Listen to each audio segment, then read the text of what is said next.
No ar, Faixa Livre, rádio jornalismo de verdade, a informação de primeira qualidade, a interpretação e os comentários das notícias, entrevistas, o contraditório.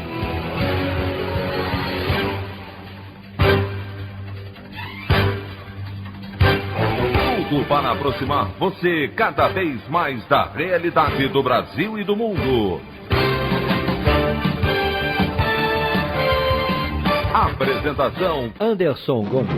Supremo Tribunal Federal finaliza julgamento e confirma a parcialidade do ex-juiz Sérgio Moro nas condenações do ex-presidente Lula envolvendo o caso do Triplex no Guarujá. Deputado Luiz Miranda, do Democratas, e seu irmão Luiz Ricardo, servidor federal, garantem que denunciaram ao presidente Jair Bolsonaro o suposto escândalo de corrupção envolvendo a compra de vacinas Covaxin pelo Ministério da Saúde. Ministro do Meio Ambiente Ricardo Salles não aguenta pressão por investigações no Supremo e pede exoneração do cargo. Essas e outras notícias na edição desta quinta-feira, 24 de junho do ano de 2021, do programa Faixa Livre.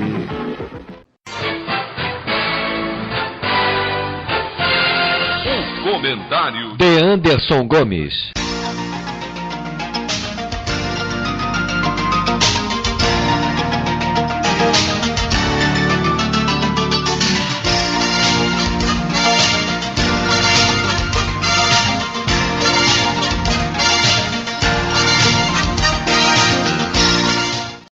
Bom dia, ouvintes.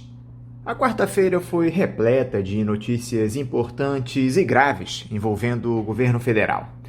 Uma delas, esse pedido de exoneração de Ricardo Salles, do Ministério do Meio Ambiente, acossado por duas investigações no Supremo Tribunal Federal, uma delas por suspeita de obstruir as investigações de um esquema de desmatamento ilegal no Pará, alvo da Operação Androantos.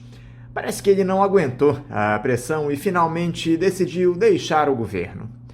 Nós trataremos desse tema ao longo dos próximos dias, mas eu gostaria de me dedicar nesse editorial de hoje à queda do último mito do governo Bolsonaro, sem trocadilhos, aquele que o ex-capitão repetia incessantemente de que não havia corrupção no seu governo.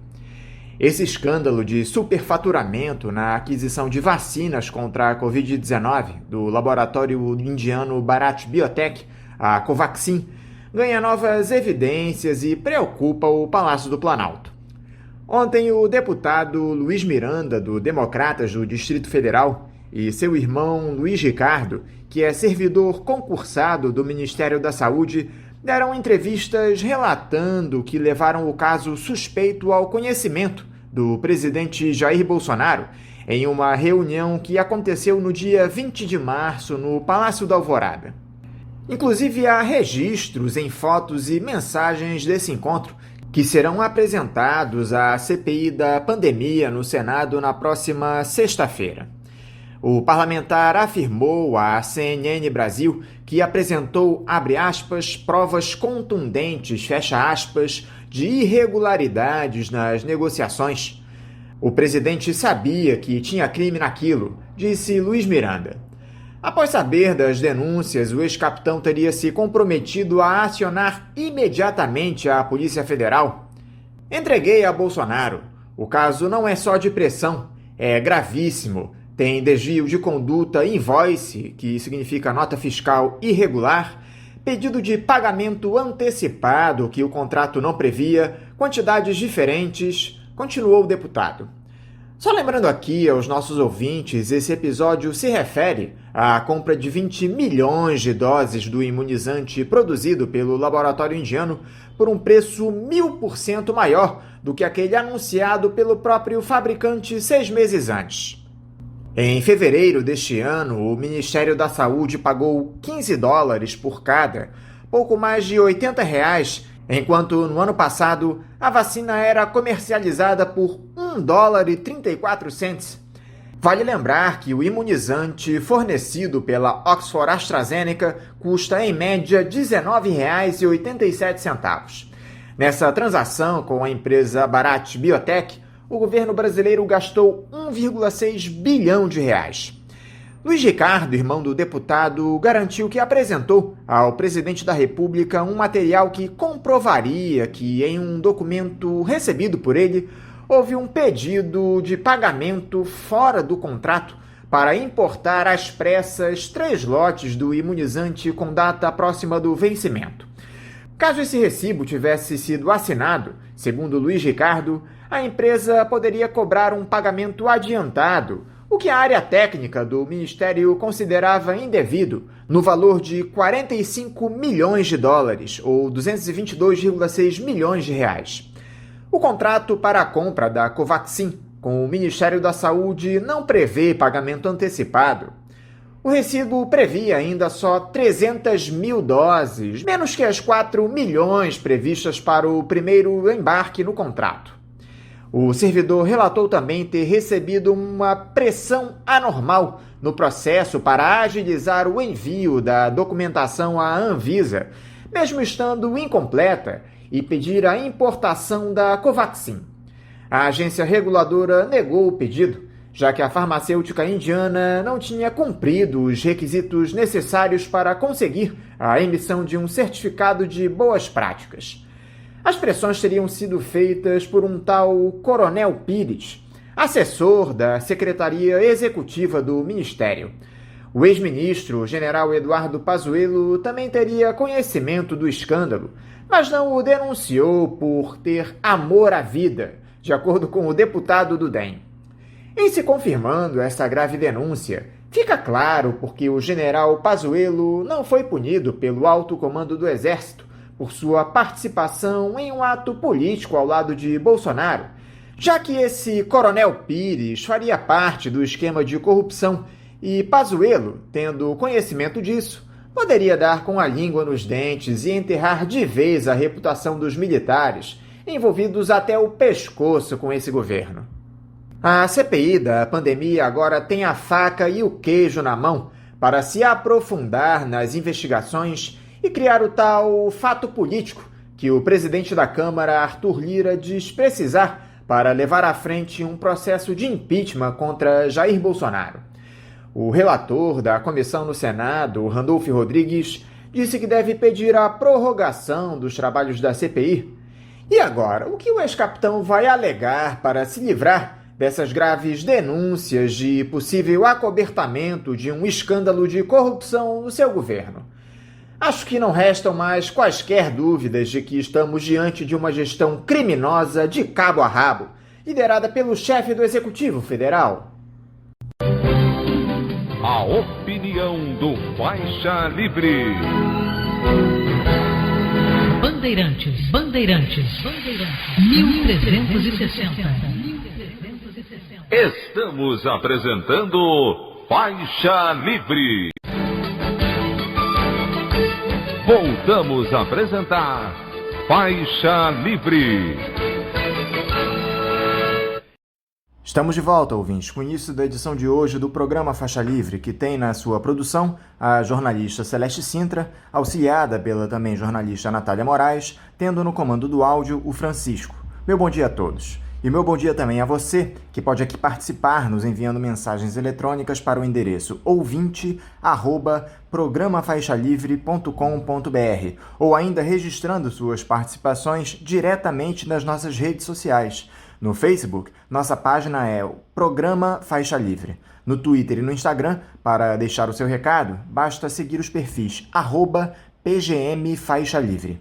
Lembrando que as participações por telefone estão inviabilizadas, pois durante o período da pandemia do novo coronavírus, nosso programa está sendo gravado no dia anterior à sua veiculação.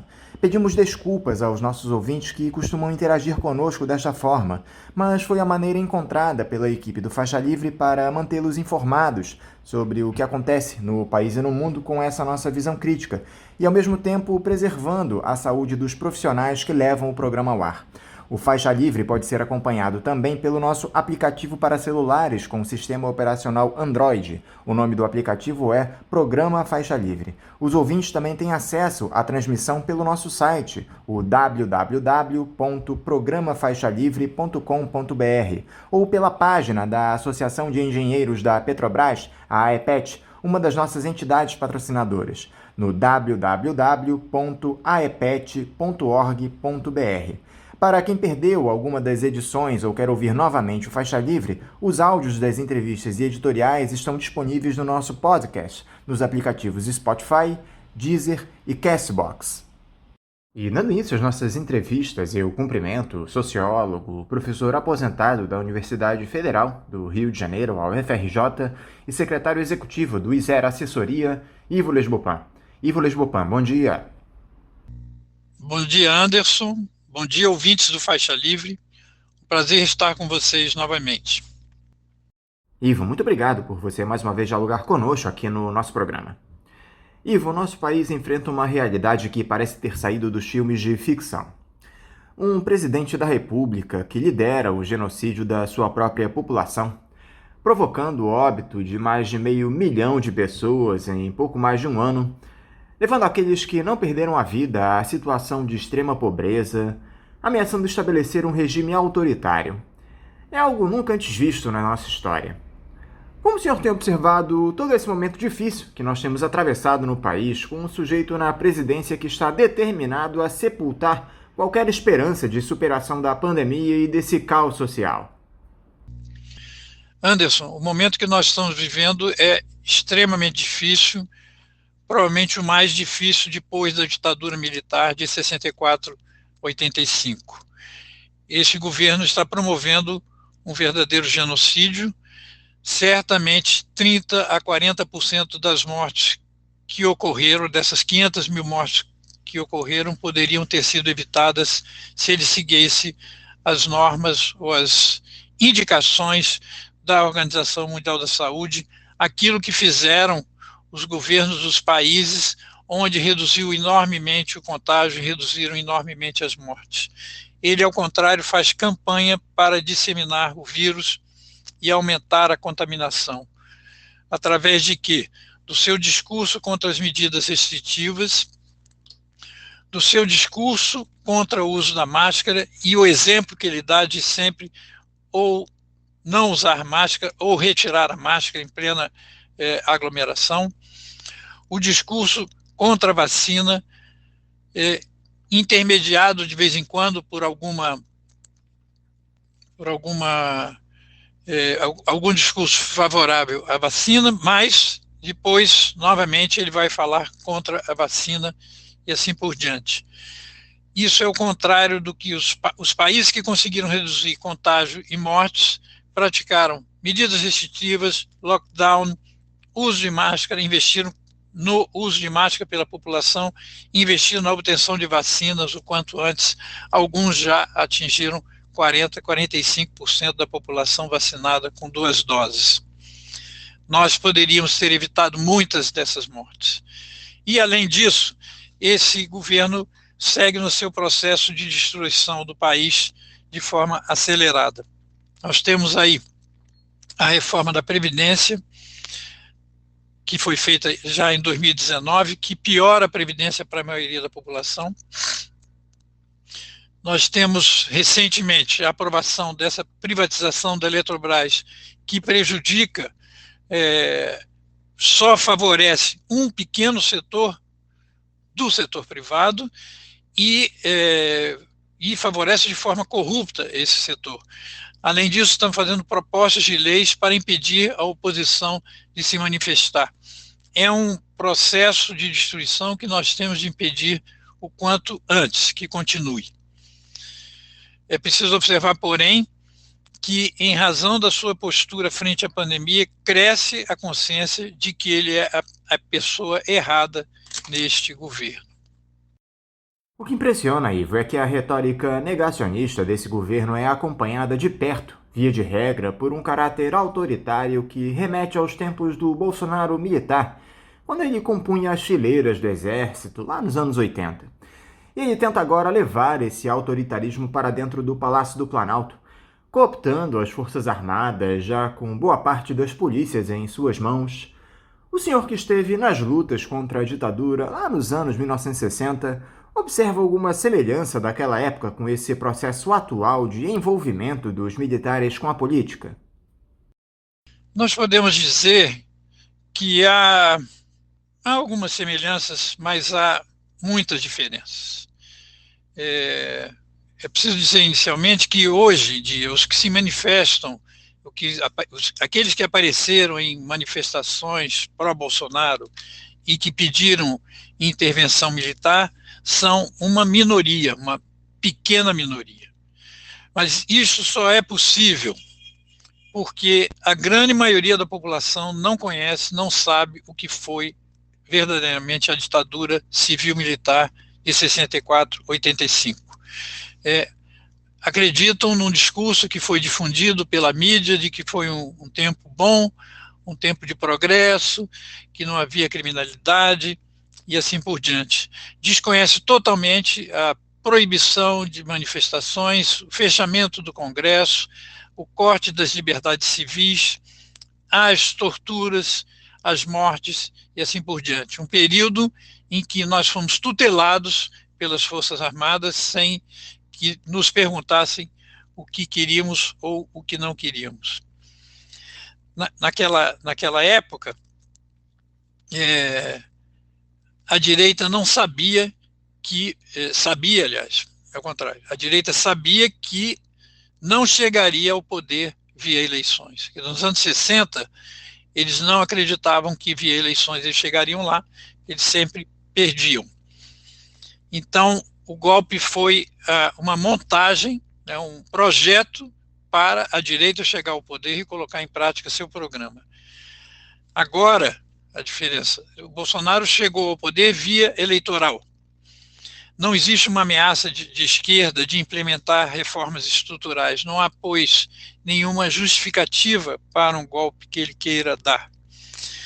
Naquela época, as Forças Armadas estavam profundamente envolvidas no golpe, a grande maioria delas, o que não é o caso, em parte, pelo menos hoje. Ao menos parte dessas Forças Armadas se distanciam dessa possível aventura golpista do Bolsonaro. E qual pode ser o estopim, na sua opinião, Ivo, para o Bolsonaro tentar efetivar esse golpe que ele vem desenhando faz tempo? Ele já avisou que não vai aceitar uma derrota nas eleições presidenciais do ano que vem, caso não haja voto impresso.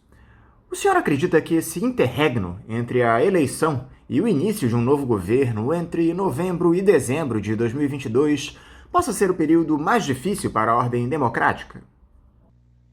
Bolsonaro, desde que tomou posse, ele faz tudo pensando num golpe. Ele faz tudo para dar um golpe. E se não fez até agora é porque não tem condições políticas para isso. Ele tem uma popularidade que não chega a 30%.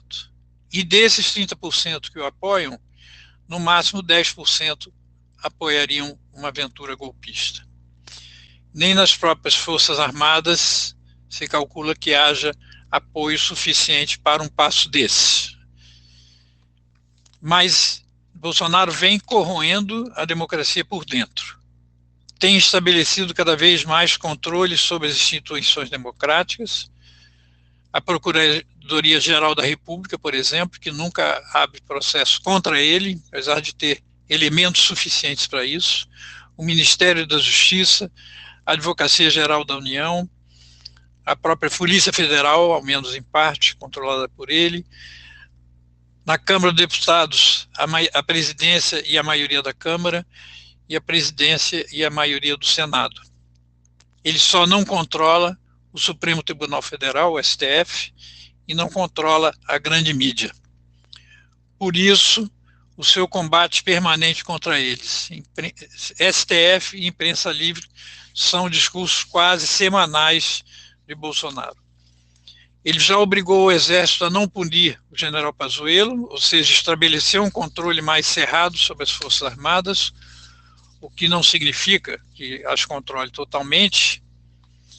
mas foi, de qualquer maneira, um passo extremamente grave o Exército não ter punido um general que não cumpriu o regulamento, que passou por cima do regulamento do Exército. Então nós temos de estar muito atentos aos passos que Bolsonaro está dando. Só que nesse processo, Ivo, surgiu um componente novo de umas 3 semanas para cá, que é justamente a presença do povo brasileiro nas ruas denunciando esse genocídio imposto pelo ex-capitão. Milhares de pessoas gritaram fora Bolsonaro em 2 atos convocados pelas centrais sindicais, deixando de lado o temor da pandemia, procurando atender às medidas de segurança para evitar as infecções pela Covid-19 em um show de civilidade. Diante desse grave cenário, Ivo, o povo nas ruas é capaz de evitar um novo golpe na nossa democracia? O que o governo Bolsonaro tem feito? Destruição ambiental, queimadas na Amazônia, queimadas no Pantanal, agressão aos povos indígenas, licença para os garimpeiros entrarem nas terras dos povos indígenas, inclusive ameaçarem e atacarem com armas pesadas, metralhadoras contra os povos indígenas, o combate à imprensa livre, a não concessão de um auxílio emergencial significativo para a população, que é um auxílio emergencial absolutamente insuficiente, o não enfrentamento da pandemia, tudo isso tem contribuído para deslegitimar o governo, para a queda da popularidade do governo.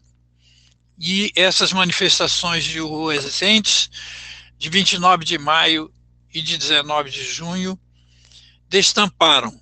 Não foram manifestações só da esquerda, foram organizadas, sem dúvida, pelas frentes Brasil Popular e Frente Povo Sem Medo, que reúnem a grande maioria dos movimentos sociais do país, além das centrais sindicais, mas não só a esquerda participou dessas manifestações, quer dizer, inúmeras descrições das manifestações, relatos, mostram que setores arrependidos, muitos setores descontentes com Bolsonaro, e não necessariamente de esquerda, se manifestaram também. Bolsonaro tem avançado no controle e na destruição das instituições, como fez com a FUNAI, tornando a FUNAI um organismo contra os povos indígenas, com o IBAMA, que também não está servindo à defesa do meio ambiente. E se isso tem ocorrido, é muitas vezes porque ele não tem sido devidamente interrompido pelas instituições democráticas, que não têm utilizado toda a força que tem. Vejamos, o processo contra Flávio Bolsonaro sobre as rachadinhas não avança, a investigação sobre o assassinato de Marielle Franco anda a passo de tartaruga, o inquérito sobre as fake news nas eleições de 2018 não se ouve quase falar a respeito, e a falta de regulação e continuação a falta de regulação e condenação da utilização das fake news hoje, que continuam a ser usadas. Tem de haver pressão sobre essas instituições democráticas para atuarem com vigor. E as manifestações, a meu ver, têm de crescer, com a abertura à participação de qualquer setor que defenda a democracia, que seja contra o governo Bolsonaro, que seja contra a ditadura. Não importa o que esses setores tenham feito antes, desde que sejam a favor da democracia e contra a ditadura. A Comissão Parlamentar de Inquérito do Senado, que investiga as responsabilidades por essas mais de 500 mil mortes pela pandemia, tem avançado na coleta de depoimentos, Ivo. E me parece que já há provas mais que suficientes para uma denúncia contra o senhor Jair Bolsonaro, tanto por crimes comuns como de responsabilidade. O problema é que o presidente da Câmara, Arthur Lira, que tem a atribuição de aceitar uma denúncia contra o ex-capitão, tem dito reiteradas vezes que não há a menor possibilidade de ele admitir o impeachment do genocida.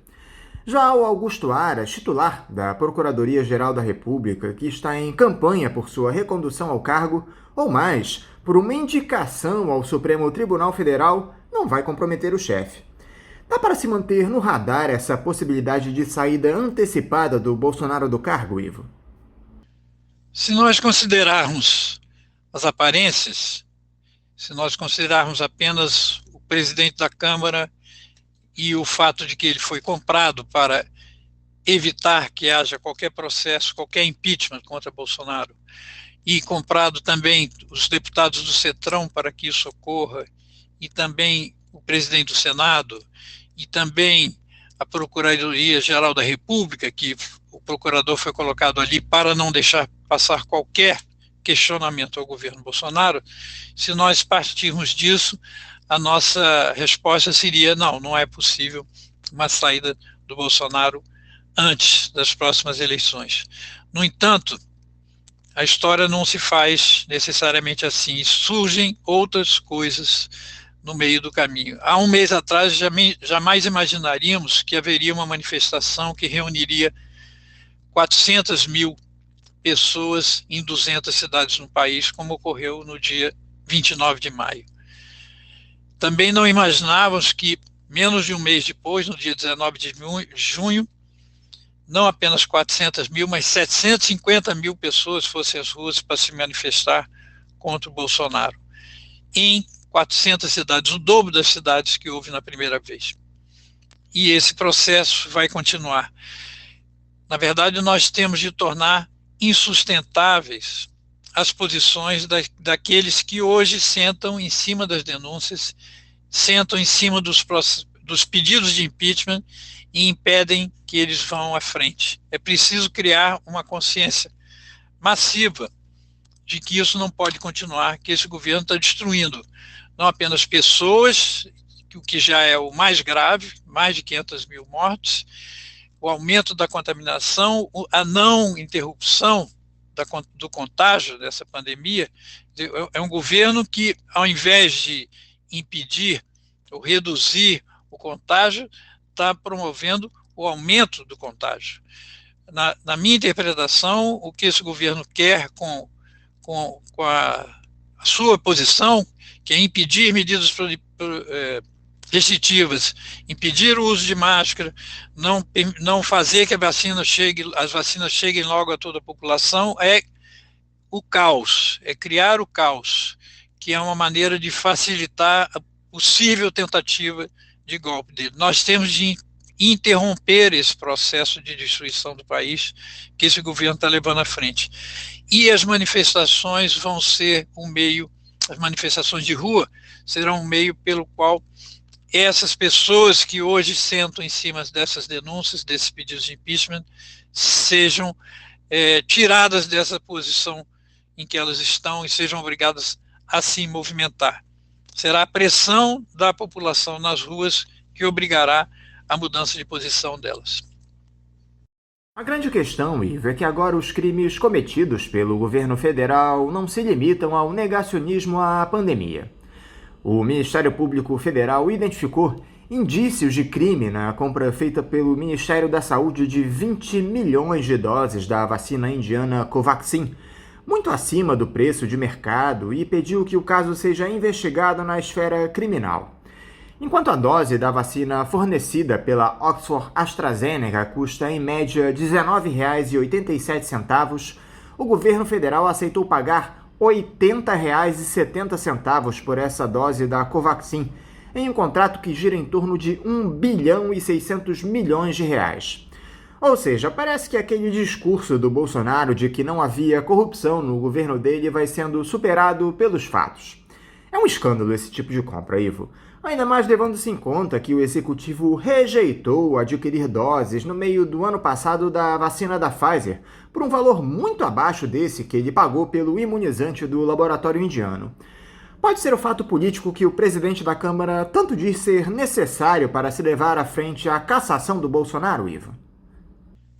Esses fatos que revelam suspeita de corrupção na compra de uma vacina, a Covaxin, o fato do preço final estabelecido ser 1000% acima do preço inicial, do início das negociações, o fato de ser a única vacina que está sendo comprada não diretamente da empresa produtora ou do país produtor, e está sendo utilizado uma empresa intermediária, sobre a qual há suspeitas em outras situações, isso vai ser fundamental para acabar com o mito de que esse governo é contrário à corrupção.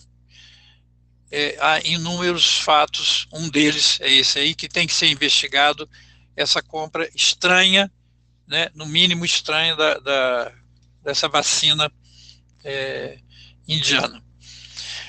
A outra coisa, né, a própria CPI está levantando isso também, né, o investimento, a difusão, a propaganda que o governo fez, o Ministério da Saúde no tempo de Eduardo Pazuello fez, da cloroquina, querendo indicando que as pessoas comprassem esse kit chamado de tratamento precoce. Foi feita uma propaganda massiva durante mais de um ano sobre isso, e muita gente comprou tanto cloroquina como ivermectina. Isso é muito estranho e tem que ser também investigado. Quanta gente ganhou dinheiro com isso, quanto se lucrou com essa produção, e que é feita, inclusive, uma das empresas que produz é das Forças Armadas. Então, isso também tem que ser investigado. A outra coisa extremamente séria é o chamado Bolsolão, aquele orçamento secreto para comprar votos de parlamentares, é maior que o Mensalão e o Petrolão juntos. Não é apenas 3 bilhões, é coisa de 20 bilhões, segundo alguns analistas. Segundo estes, é a maior compra de votos com dinheiro público da história do parlamento brasileiro. A grande mídia tem falado muito pouco disso, né? E tem que ser investigado a fundo. Foi muito diferente quando a grande mídia tratou do Mensalão ou do Petrolão nos governos do PT. É preciso que a grande mídia investigue isso também, né? Coloque a público o que está ocorrendo. Nós temos de ir a fundo nessa investigação e revelar a verdade sobre esses fatos. E qual é a percepção que você tem, Ivo, do Bolsonaro com a imprensa? Essa semana, o presidente mais uma vez andou agredindo verbalmente jornalistas, o que motivou uma nota muito dura da Associação Brasileira de Imprensa, a ABI, pedindo a renúncia do chefe do executivo. Eu tenho a impressão, Ivo, que o Bolsonaro ataca as bases dessa nossa democracia mambembe, como a imprensa, o judiciário, em uma tentativa de desmontar as instituições, manter sua militância mobilizada e facilitar seu intento de golpista. Você também tem essa percepção, Ivo? Como eu disse anteriormente, Anderson, o Bolsonaro vem corroendo a democracia por dentro. Ele chegou ao poder via processo democrático, via eleições, mas desde que assumiu o poder, ele vem corroendo essa democracia por dentro, desmontando as instituições de fiscalização, como FUNAI, IBAMA, mesmo tirando o diretor do Instituto Nacional de Pesquisas Espaciais para que não revelasse o desmatamento na Amazônia, semeando discórdia e indisciplina nas polícias,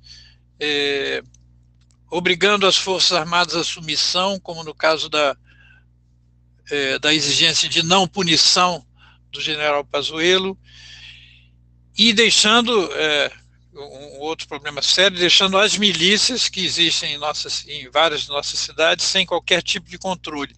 Não há uma política nacional de enfrentamento das milícias no país.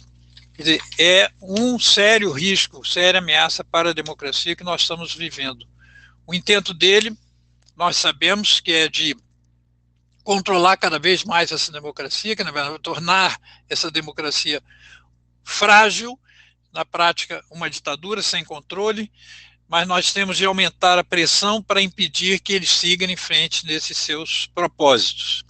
Nós não temos de esperar as eleições de 2022. Nós temos de nos mobilizar em 2021 agora, pondo fim a esse processo crescente de destruição do país. Vou dar um exemplo bem concreto. Quando o Bolsonaro fala contra as medidas restritivas, contra lockdowns, etc., que foi uma das medidas mais importantes utilizadas pelos países que conseguiram controlar ou estão em vias de controlar a pandemia, que é isolamento social, não aglomeração, não se encontrarem, usarem máscara. Essas medidas todas foram tomadas por esses países, onde deu certo o controle da pandemia, e não esse descontrole que está aqui.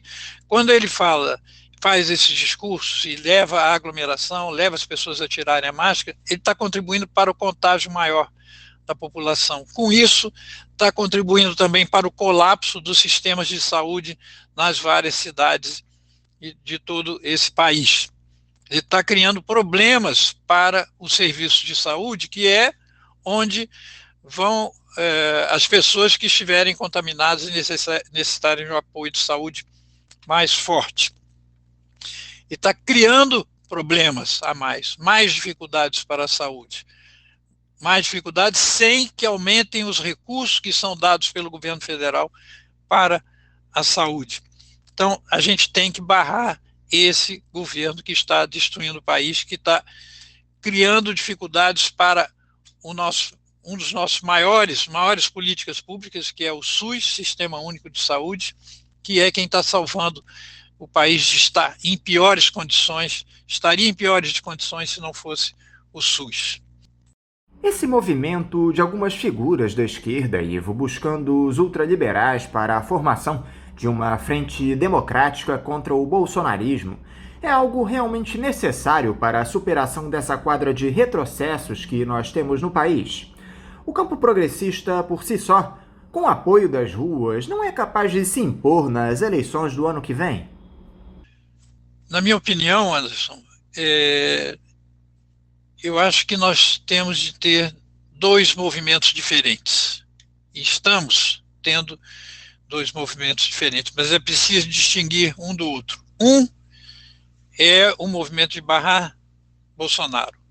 Trata-se de salvar a democracia. A gente vê que, se continuar nesse passo, ele vai destruindo as instituições democráticas. Então é preciso barrá-lo. Nesse caso, nós temos de nos unir, muitos, esquerda, centro-esquerda, centro, direita democrática, todos aqueles que defendem a democracia e são contra a ditadura. Se nós não fizermos uma aliança ampla com todos que se opõem ao Bolsonaro, nós não o derrubaremos e corremos o risco de não salvar a democracia. Este é um movimento bem amplo. Outro movimento é um movimento partidário, de preparação para as eleições e escolha de candidato viável. Também esse movimento precisa de um apoio que vá além da esquerda se quiser ganhar eleições.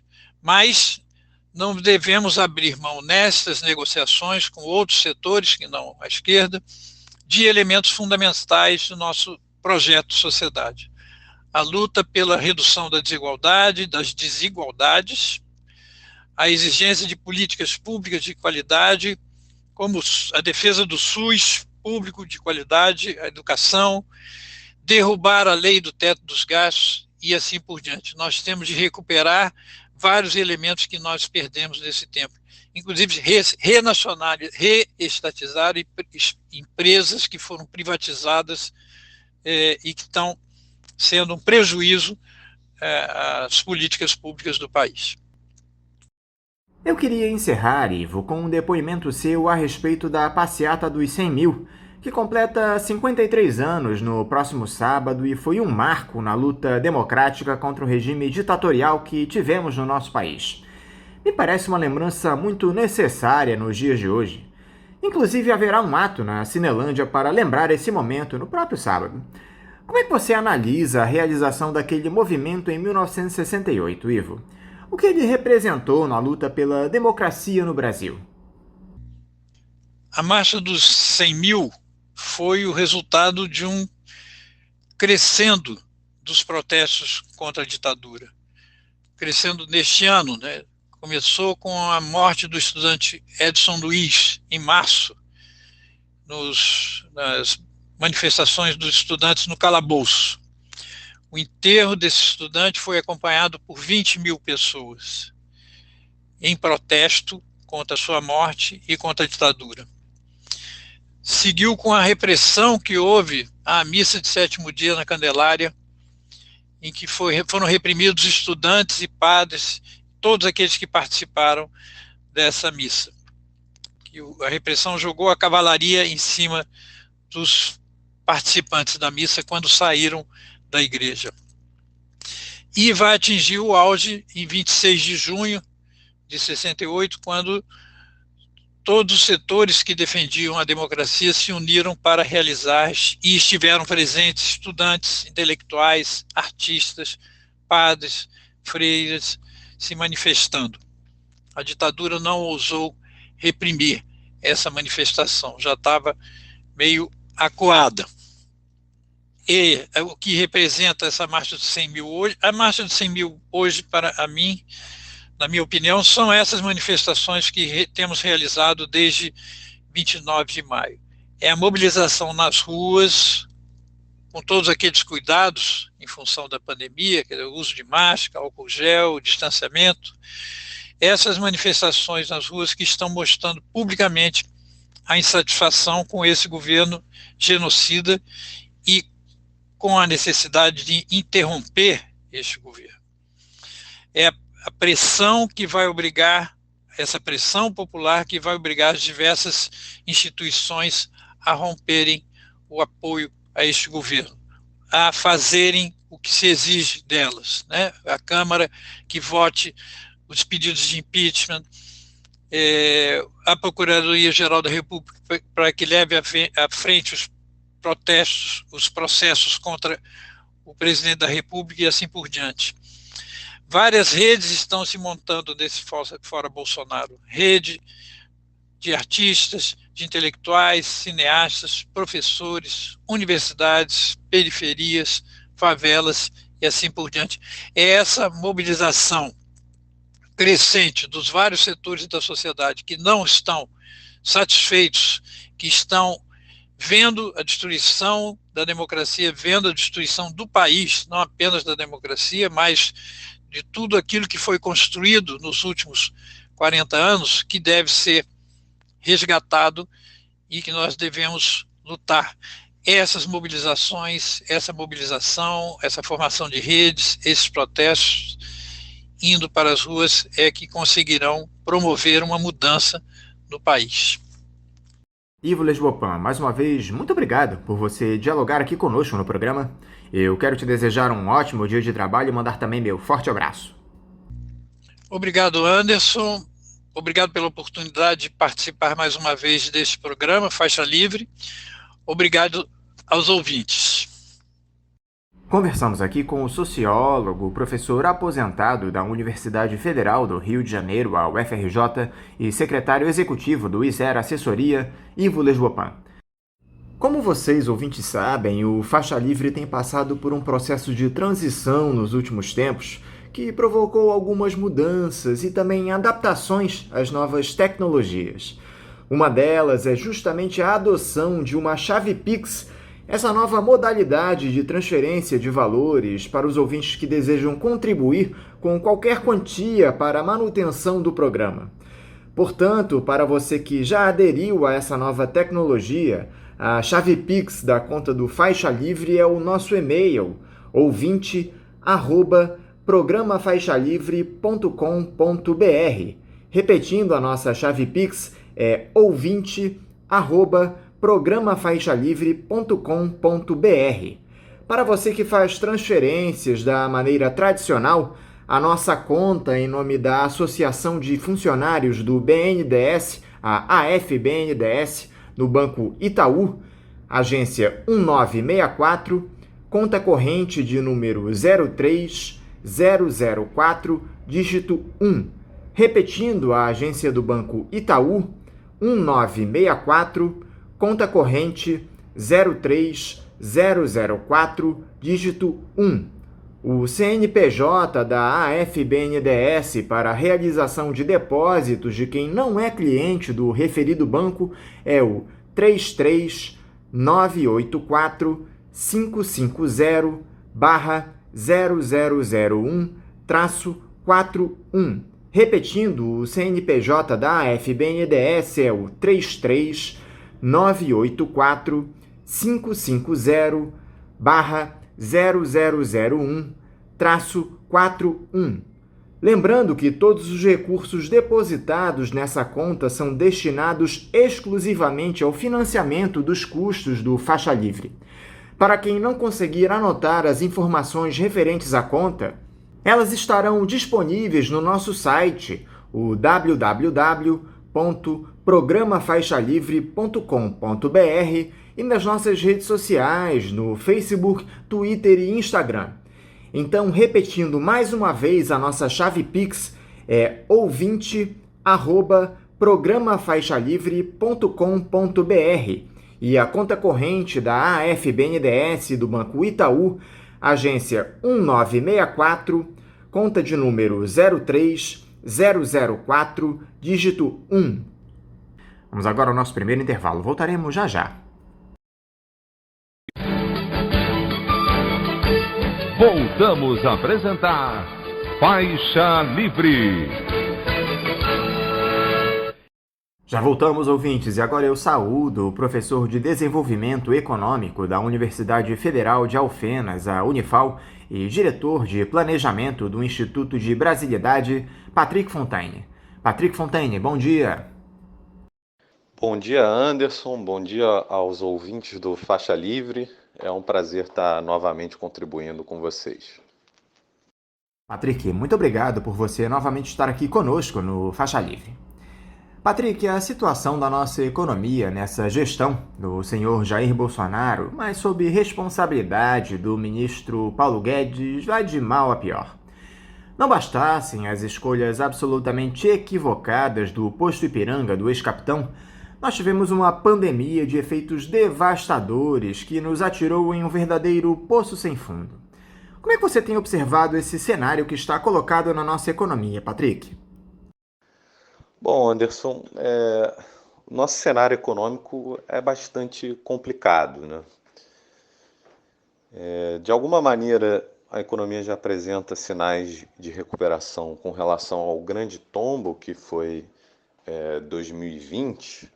Então, por um efeito estatístico, a gente começa a expressar numericamente a recuperação com relação a esse profundo debacle do ano de 2020, mas a economia está longe de se ver em boa forma, né?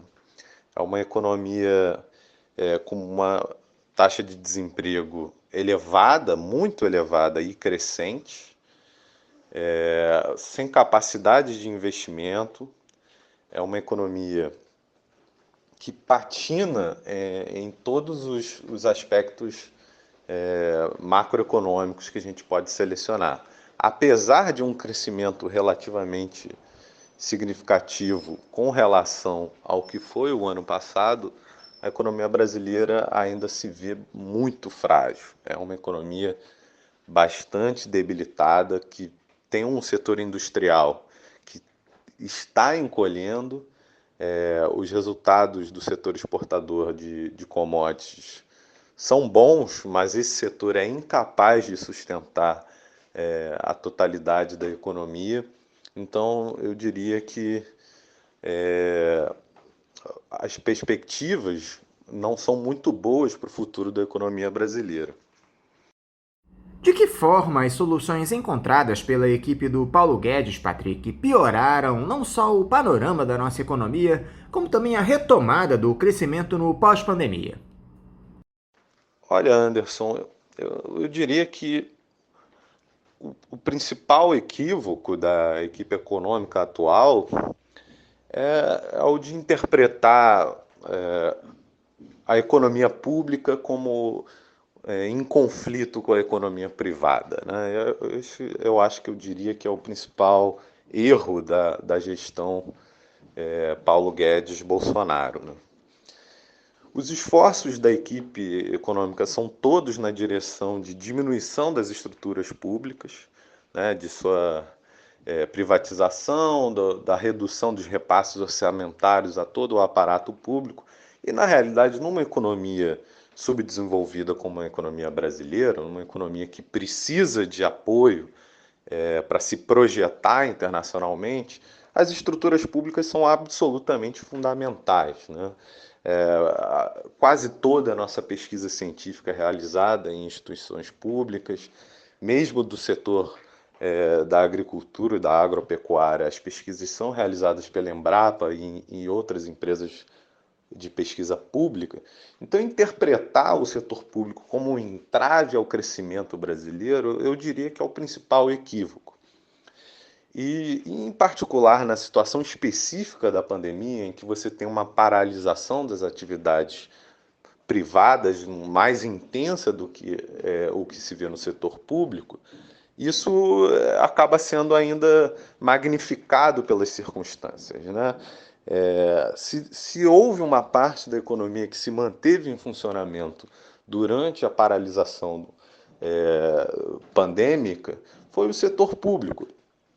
E se esse setor tivesse sido priorizado, abastecido e fomentado proativamente pela equipe econômica do governo, uma série de investimentos estratégicos poderia ter sido realizado durante o período de paralisação, né? Não seria nenhum absurdo supor um pacote de investimentos públicos em infraestrutura que aproveitasse da baixa circulação de pessoas nas cidades, mas também nas estradas, para promover melhoramentos importantes nessas infraestruturas. O que se viu, na realidade, foi um encolhimento do sistema público que se deu em paralelo ao encolhimento do sistema privado. Então, a sinalização que o governo deu durante a pandemia foi de um movimento de mergulho,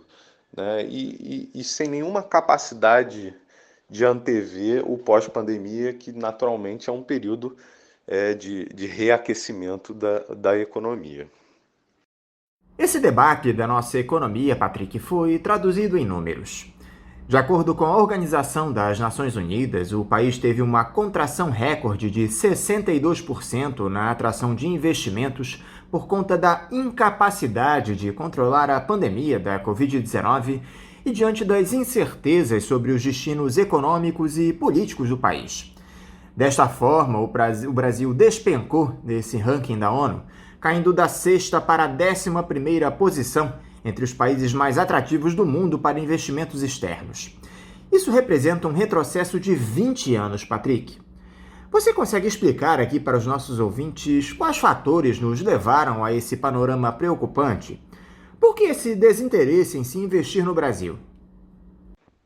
Olha, Anderson, esse baixo interesse dos investidores externos na economia brasileira é um reflexo dessa desertificação da economia brasileira. A economia brasileira é uma economia que vai se primarizando, vai perdendo complexidade, vai perdendo musculatura. É uma economia que se concentra no setor agropecuário cada vez mais. A participação no PIB do setor agropecuário é crescente nos últimos anos e crescente a uma velocidade assustadora. E os setores industriais e os setores de serviços avançados têm sido encolhidos. Então, naturalmente, é uma economia que se apresenta como pouco atrativa para investimentos nos setores industriais e de serviços avançados. O único setor, a aposta do governo é no setor agropecuário, que é um setor que emprega pouco, é um setor que realiza pouca inovação, é um setor de baixa inovação tecnológica, em larga medida um setor com baixa capacidade de arrasto econômico, que seja capaz de gerar renda e emprego para a totalidade da população brasileira. Então, como você tem uma economia que não tem emprego, não tem massa salarial paga, ou seja, é um mercado que vai se encolhendo, e ao mesmo tempo é uma economia que, do ponto de vista produtivo, regride, isso não sinaliza boas coisas para investidores internacionais, a não ser aqueles que se concentrem nos setores agropecuários. Esse setor, sim, vai nadar de braçada nos próximos anos. Não há nenhuma expectativa de uma grande crise no curto, médio prazo, mas, repito, esse setor é incapaz de prover musculatura para uma economia do porte da economia brasileira. Tá certo? Apostar no agro é apostar na sobrevivência de uma parcela pequena dos empreendedores brasileiros, e os demais estão completamente desprotegidos num cenário internacional em que os investimentos são pesados na modernização das infraestruturas, na aplicação de tecnologias verdes, mas não somente. Então, assim, o cenário para o industrial brasileiro e para os serviços avançados brasileiros é completamente desolador, o que acaba repercutindo também no baixo interesse internacional em investimentos na nossa economia. O que representam os investimentos externos para a nossa economia, Patrick? Qual é o peso que eles têm para a boa saúde das nossas finanças? Olha, Anderson, naturalmente os investimentos externos são alavancadores da economia brasileira e são fontes importantes de divisas internacionais, né? Qualquer entrada positiva de recursos externos na economia significa uma disponibilidade de dólares que podem ser vertidos para a importação, para o consumo de bens importados que sejam necessários à economia brasileira. Então, é um elemento que acaba provendo saúde para o balanço de pagamentos da economia brasileira. Mas eu tendo a não interpretar esse influxo e refluxo de investimentos vindos de fora como o elemento mais fundamental para a sustentação da economia brasileira. Isso é um sinal de que a economia brasileira vai mal, mas de qualquer forma, para que a economia brasileira possa crescer de maneira sustentada, é preciso que sejam realizados investimentos internamente. Tá? A economia brasileira tem um mercado interno grande o suficiente para sustentar trajetórias de crescimento a partir de seus próprios investimentos, o que naturalmente atrairia a reboque os investimentos internacionais. Então, interpretar as possibilidades de futuro da economia brasileira como atreladas a esses fluxos de investimentos externos, eu acho um equívoco analítico, né? A forma de crescer sustentadamente para uma economia do porte da economia brasileira é a partir de seus próprios investimentos, tanto públicos quanto privados. E esses vão muito mal e, naturalmente, os investimentos estrangeiros também vão muito mal. E qual é o destino da nossa indústria, Patrick? Em um país que tem se dedicado cada vez mais à produção de commodities para exportação, o chão de fábrica tem sido deixado absolutamente de lado. Uma série de empresas tem encerrado suas atividades no Brasil e levado milhares de pessoas a um quadro de desemprego. Como a economia de um país que pretende se tornar desenvolvido sobrevive a um cenário onde os produtos industrializados que tenham algum valor agregado são deixados de lado? É possível crescer sem uma indústria pujante, Patrick? Eu não acredito nisso, Anderson. Eu não acredito que seja possível crescer de maneira sustentada sem uma indústria pujante. É possível ter espasmos de crescimento, voos de galinha, mas uma trajetória de médio e longo prazo de crescimento só é possível numa coalizão ampla de investimentos no setor industrial, no setor de serviços e também no setor primário. É claro para qualquer economista que o setor que motiva, que movimenta a economia, que é a sua engrenagem de crescimento, é o setor industrial. É o setor onde são realizadas as inovações, é o setor que tem empregabilidade, assim como o setor de serviços. Então, imaginar uma economia desenvolvida que não seja uma economia profundamente industrializada é completamente fora da realidade. E o cenário contemporâneo é um cenário complexo, porque a China vem se industrializando a uma velocidade impressionante. E para que as outras economias se adaptem a essa realidade, é necessário realizar profundos investimentos, auxiliando no processo de crescimento do setor industrial, que já se vê naturalmente comprimido por essa expansão chinesa.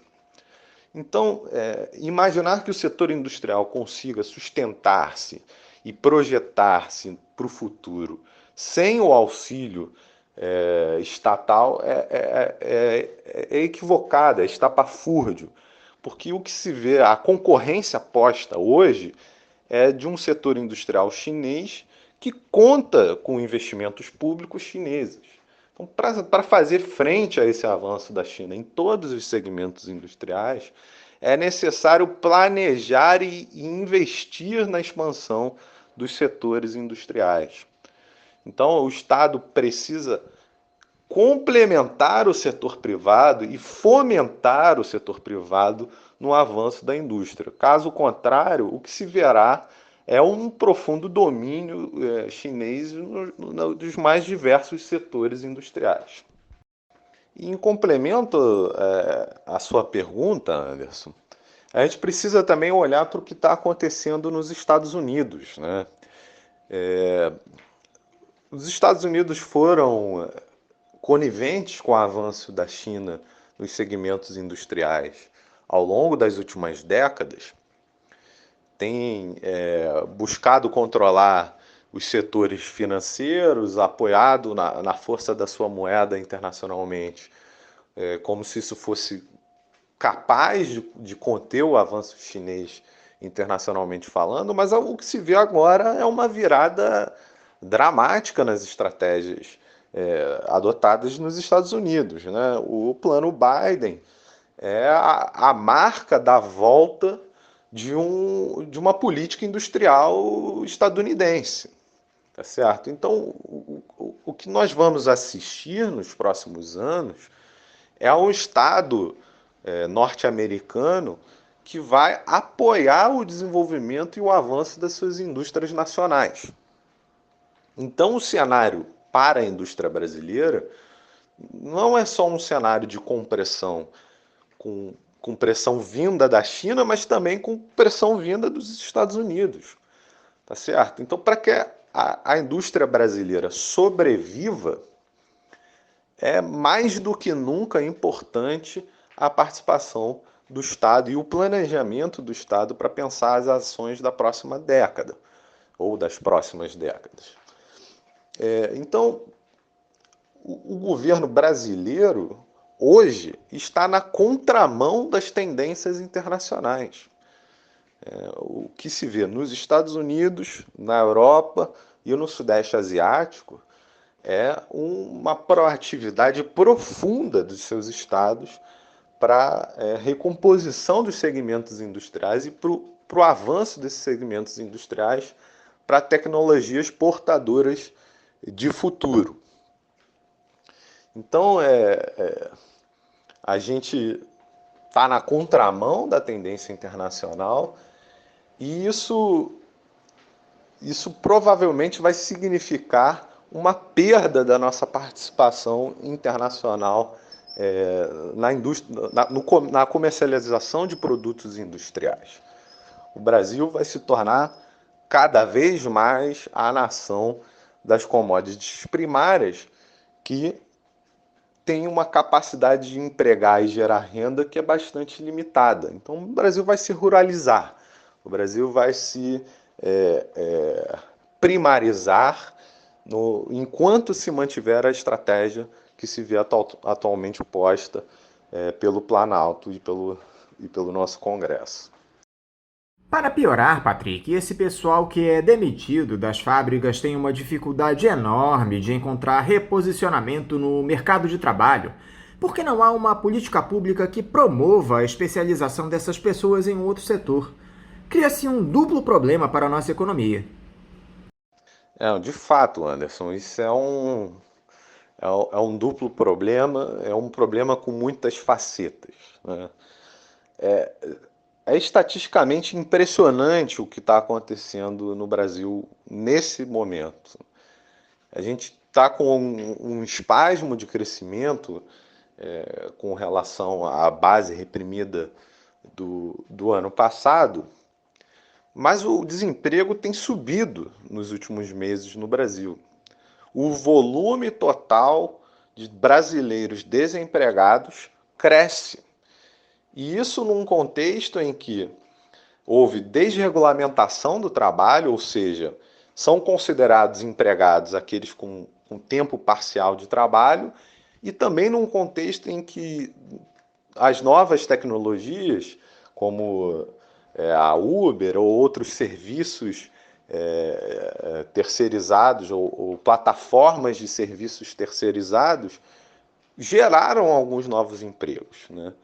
Então, mesmo numa circunstância em que se consideram empregados aqueles trabalhadores de tempo parcial e num momento em que surgiram novos setores que absorveram uma parcela grande da população, mesmo nessa situação, o número de desempregados está crescendo no Brasil. Isso é estatisticamente inédito, eu diria, né? É uma economia que cresce pouco, mas cresce, e que aumenta o volume de desempregados mês a mês. Então, o que você diz é absolutamente cristalino, né? Sem um esforço de pensar a alocação produtiva dessas pessoas, o cenário da economia real vai ser um cenário muito problemático. É preciso pensar que pessoas desempregadas são pessoas que não têm como prover o seu sustento, né? E são levadas eventualmente a situações de delinquência, tá certo? Então, não é só um problema econômico, mas é um problema que vai se espraiar para aspectos sociais também. Então, a falta de proatividade do Estado brasileiro em medidas que sejam capazes de prover uma aplicação produtiva para essa massa de quase 15 milhões de pessoas que se vê hoje desempregada, cedo ou tarde, vai trazer profundos problemas para o Brasil, tanto do ponto de vista econômico, quanto do ponto de vista social.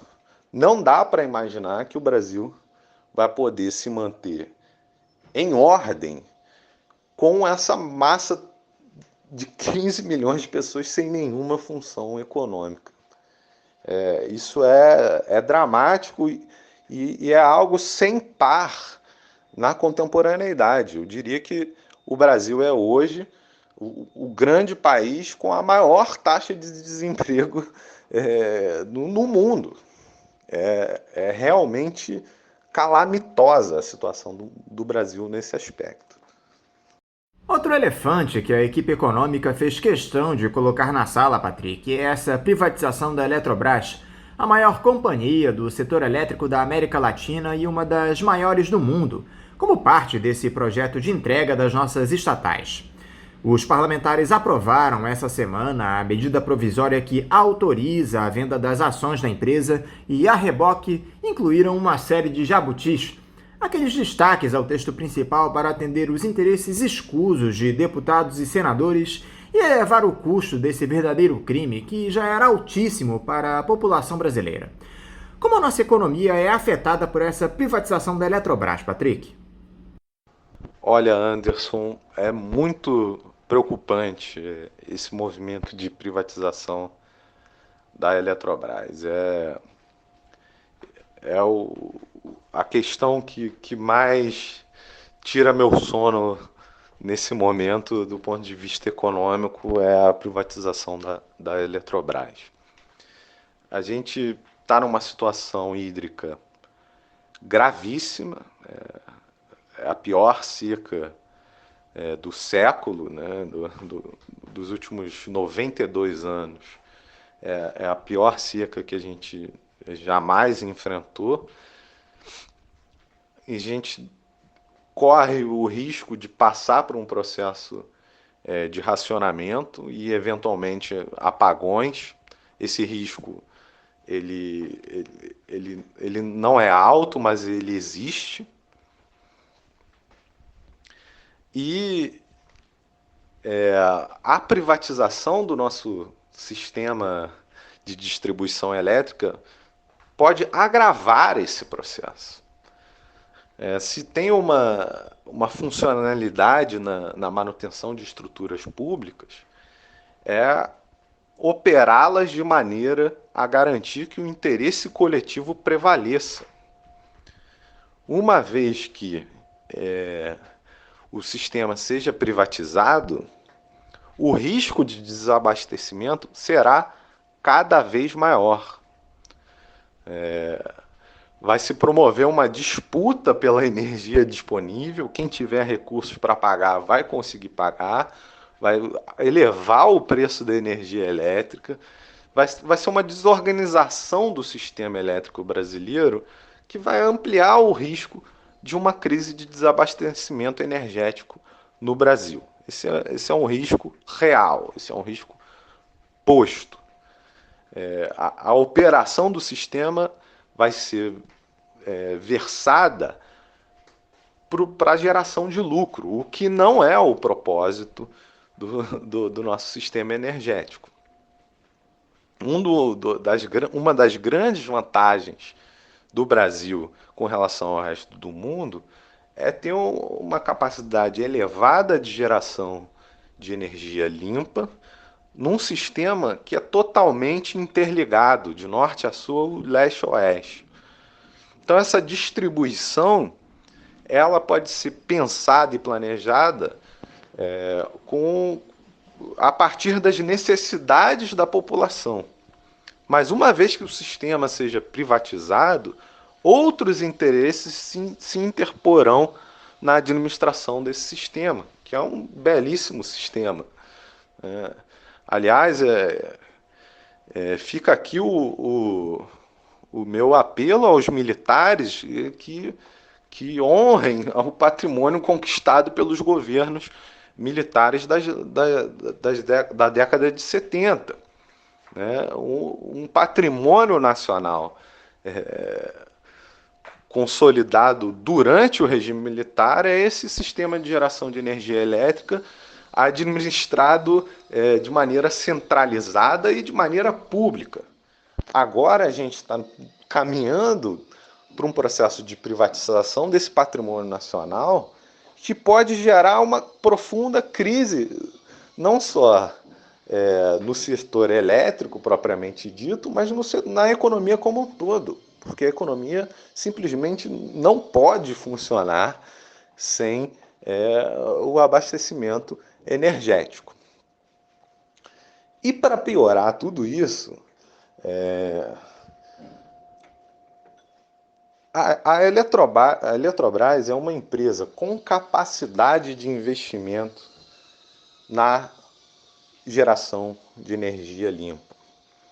Se tem uma empresa, uma instituição com pujança, com potência para promover investimentos na geração de energia limpa, seja ela eólica, seja ela solar, seja ela de maremoto ou biogás, ou qualquer que seja a forma de energia que se imagine, é a Eletrobras, é a Petrobras, são as grandes empresas presentes no território nacional.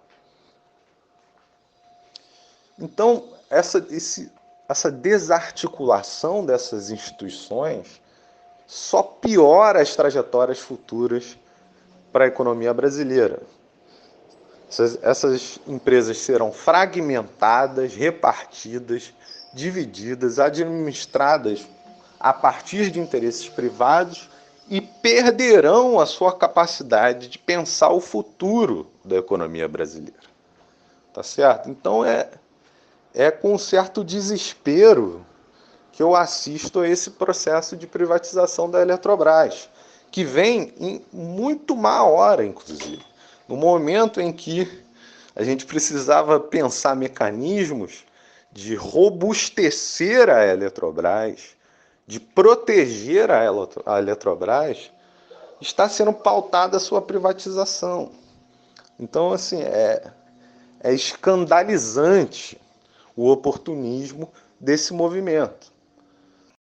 É possível se fazer uma previsão para o futuro, Patrick, com a nossa economia nesse estado, com o desemprego e a inflação em alta, com a pandemia matando como em nenhum outro lugar no mundo? O que é que pode nos tirar desse abismo em que o Brasil foi arremessado pela irresponsabilidade desses ultraliberais? Olha, Anderson, essa é uma pergunta difícil de responder, porque o cenário é terrível. É terrível porque não se vê no horizonte desse governo nenhuma potencial rearticulação para mudança de direção. A aposta vai ser, até o fim, na liberalização das leis trabalhistas, dos fluxos de capital, a privatização de empresas públicas, ou seja, é um esforço de desmobilização geral em todos os sentidos e que tende a agravar a tendência natural posta na economia brasileira, que é a tendência de reprimarização. Então, tudo mais constante, como gostam de dizer os economistas, né, ceteris paribus, a continuidade desse processo é um fortalecimento do setor agropecuário, que é um setor com baixa capacidade de empregar e de gerar renda. Então, esse setor vai crescer, os setores industrial e de serviços vão se encolher e a massa de desempregados crescerá.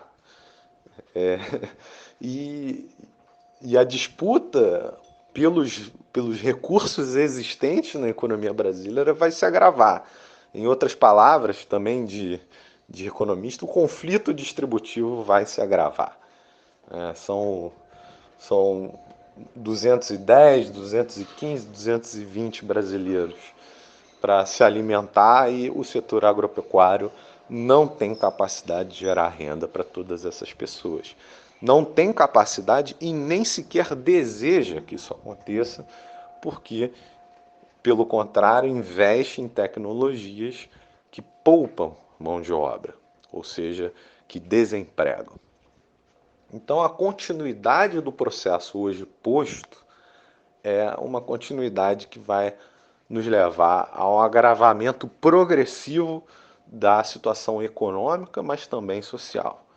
A economia brasileira não terá capacidade de crescimento de médio prazo e vai esgarçar cada vez mais as condições sociais internamente. As desigualdades chegaram a níveis recordes, passaram, o índice de Gini ultrapassou o 0,6, se não me engano está em 0,67, o que é um número escandalizante, é um patamar de desigualdade semelhante aos países mais problemáticos da África subsaariana. Então, nossos níveis de desigualdade estão explosivos, o que é sempre um terreno para a geração de problemas, de convulsões sociais. Então, isso está dado, está em curso. A situação é, de fato, dramática. E tudo isso parece ser amainado ou atenuado pelos números do PIB trimestral, pelas expectativas de crescimento, mas esses números refletem muito pouco dos processos que se veem na economia real de maneira estrutural. A estrutura da economia brasileira está se enfraquecendo. A capacidade de gerar renda ou de portar futuro da economia brasileira está diminuindo, apesar dos números do crescimento trimestral do PIB estarem positivos. Então, só uma mudança muito abrupta na trajetória da estratégia do governo poderia eventualmente alterar esse quadro, né? E não seria algo trivial, né? É necessário pensar e planejar profundamente para recolocar o Brasil no caminho do crescimento, no caminho da distribuição de renda, da atenuação dos problemas sociais.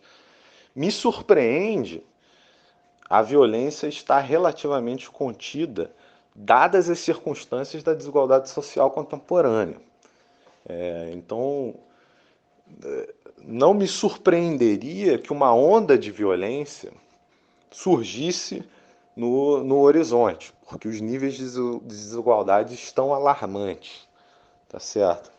Então, repito, para tentar responder a sua pergunta, é necessário repensar a direção da economia brasileira. E essa direção precisa ser em investimentos profundos em infraestrutura, modernização, atualização e recomposição da infraestrutura brasileira, mas também de pensar setores estratégicos portadores do futuro, intensivos em tecnologia e capazes de gerar empregos e renda, em monta suficiente para absorver a população brasileira, dar funcionalidade econômica à população brasileira. Tá?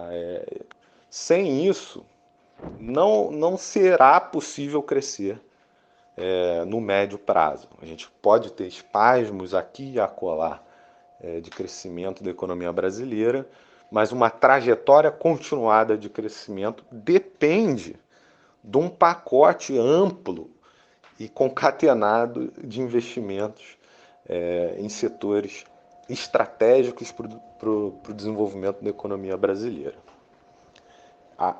Achar que a liberalização econômica, a desregulamentação da economia brasileira vai gerar crescimento é não conhecer o capitalismo brasileiro e não conhecer o capitalismo contemporâneo mundial.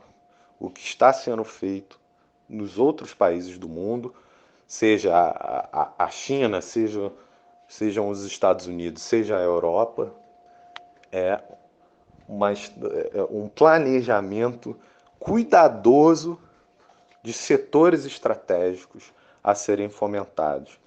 E só para não dizer que eu não sinalizei nenhum setor, vou de cara sinalizar um que me parece ser a bola da vez, né? A bola que está quicando. É o setor de energia.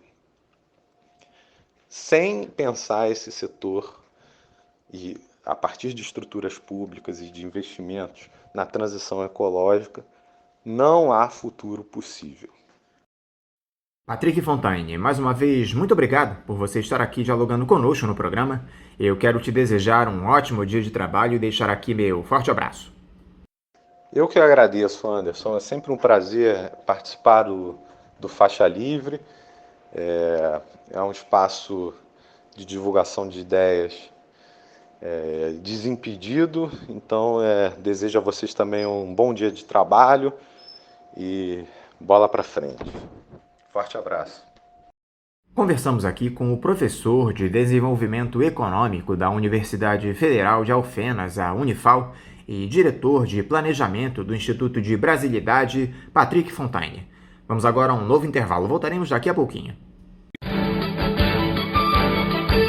Voltamos a apresentar Faixa Livre.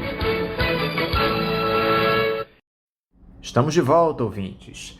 Nesse bloco, nós teríamos uma entrevista com o advogado Luiz Eloy Terena para falar a respeito dessa matéria que foi aprovada, desse projeto de lei 490, que diz respeito à demarcação das terras indígenas, que infelizmente foi aprovado pela Comissão de Constituição e Justiça da Câmara dos Deputados, mais um enorme retrocesso contra os povos indígenas, mas por conta justamente desse debate acalorado que se deu lá em Brasília, o Luiz Eloy não pôde nos responder à entrevista. Por conta disso, nós vamos repetir a entrevista que foi ao ar ontem com o médico e neurocientista Miguel Nicoleles.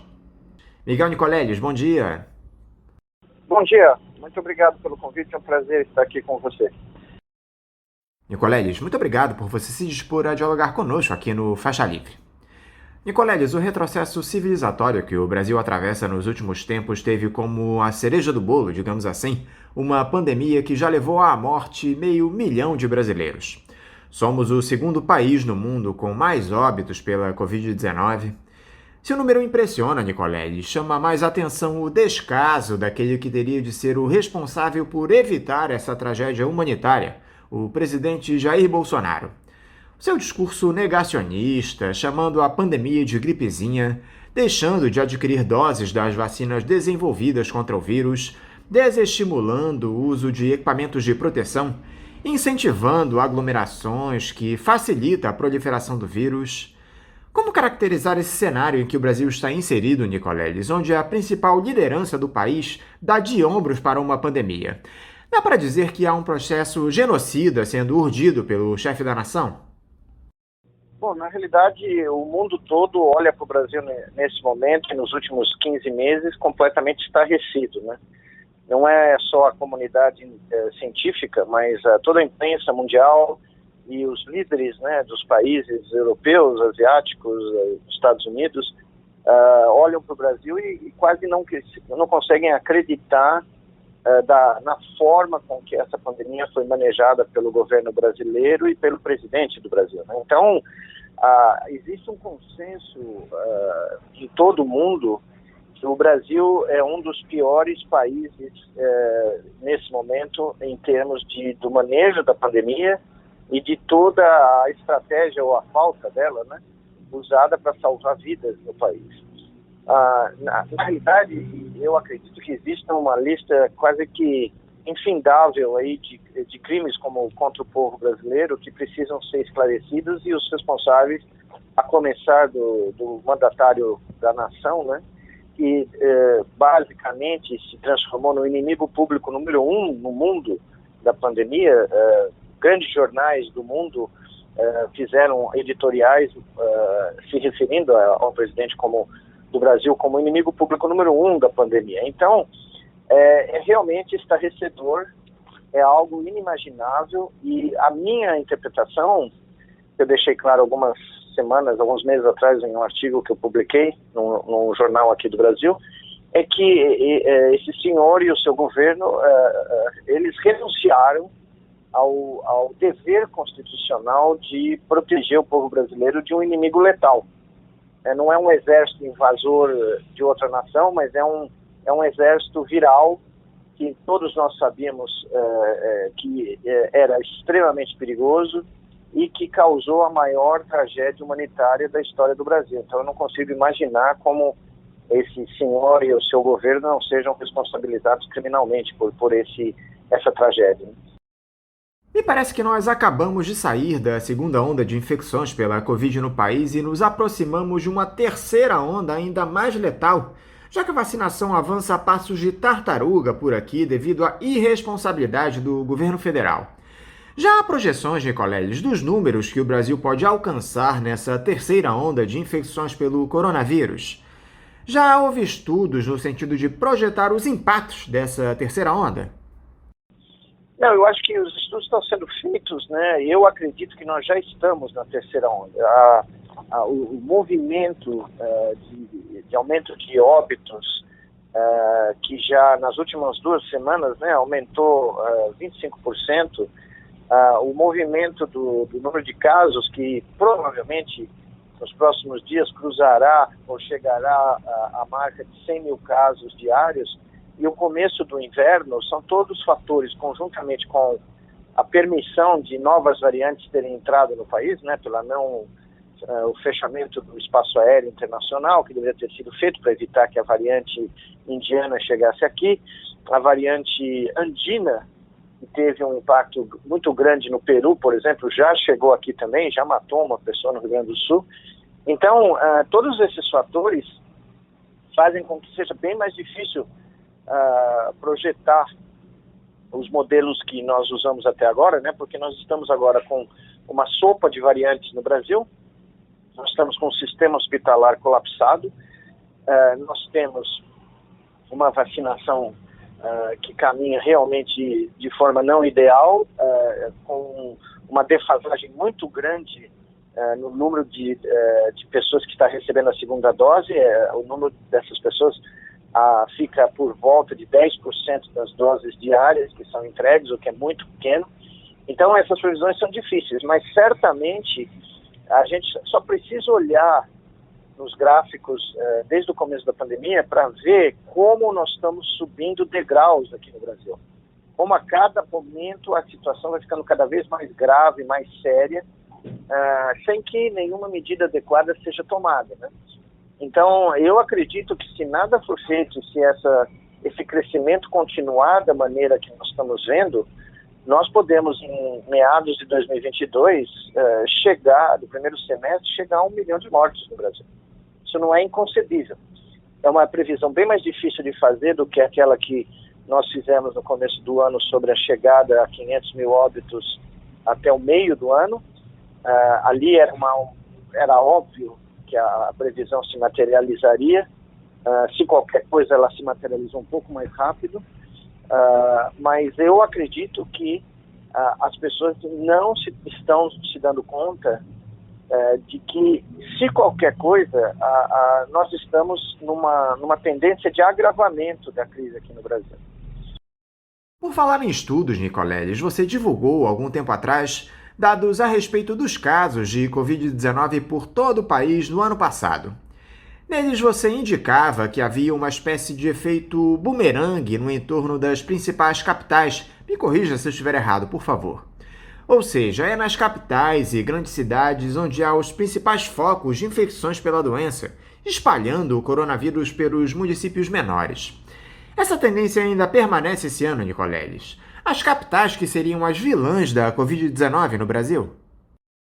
Então, o nosso estudo que foi publicado ontem na Inglaterra mostra que o vírus entrou pelos os aeroportos internacionais, ele gerou a transmissão comunitária nas capitais, e aí, a partir da malha rodoviária brasileira, ele começou a ser espalhado para o interior do país. Quando ele chegou no interior, começou a transmissão comunitária e começaram a aparecer, evidentemente, casos de grande gravidade. E que essas cidades do interior não tinham como lidar, porque no Brasil existe uma distribuição completamente heterogênea do ponto de vista de infraestrutura hospitalar terciária, que privilegia grandes cidades e as capitais, principalmente as capitais do estado. Então aí, esses pacientes começaram a retornar para as capitais. Daí o nome bumerangue, porque houve um movimento primeiro da capital para o interior, de pessoas infectadas, e depois esse movimento se reverteu com a vinda de pessoas gravemente doentes de volta para os hospitais, e por isso que nós tivemos o colapso hospitalar no Brasil. Esse colapso é um produto do acúmulo das duas ondas e da falta de medidas estratégicas como lockdown, bloqueios sanitários nas rodovias, nas grandes rodovias brasileiras. Então, isso tudo contribuiu para esse efeito bumerangue. Agora, nós estamos vivendo um fenômeno curioso. Por exemplo, aqui, no estado de São Paulo, a nova onda começou a se materializar no interior do estado. E essa onda levou, nesse instante, a quase que todas as regionais do interior do estado a colapsarem novamente.